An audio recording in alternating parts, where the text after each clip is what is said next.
get taken down or severely jeopardize my account, but I don't think I'm wasting my breath. I think it's important because the C40 Cities Climate Leadership Group, they have this ambitious target by the year of 2030 of 0 kilograms of meat consumption, 0 kilograms of dairy consumption, just 3 new clothing items per year per person, definitely not applying to the people that go to the Met Gala, the Oscars, the Grammys, 0 private owned vehicles, and 1 short-haul return flight less than 1,500 kilometers every 3 years per person, all in the name of the climate.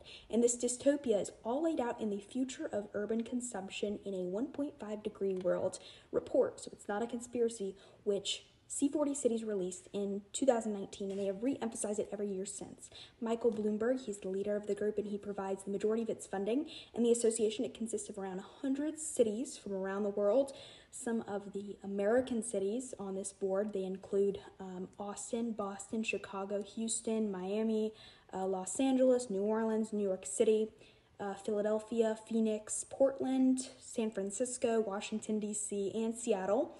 And we've seen extreme progress just this year alone as the New York City Mayor, Eric Adams, he announced that the city will place limits on the amount of meat and dairy served by the city institutions, for example, schools, so that are going to degenerate the minds of our youth, and prisons, so keep them still mentally ill. We've seen the UK ban the sale of new gas-powered vehicles after 2035. We've seen France ban short-haul flights to cut carbon emissions. This reset is a wolf in sheep's clothing. It has more to do with social control than the climate. These globalist leaders will permit you from the ways of living that I just stated, but they will continue flying to their climate meetings in their private jet. The World Economic Forum, they stated in 2016 that you will own nothing and you'll be happy. We see private billionaires today buying up farmland everywhere, and this is to ensure reliance on the government's food supply and, of course, push us away from self-sufficiency. When it comes to red meat, I posted on this briefly that there was this World Economic Forum linked bioethicist Dr. Matthew Liao,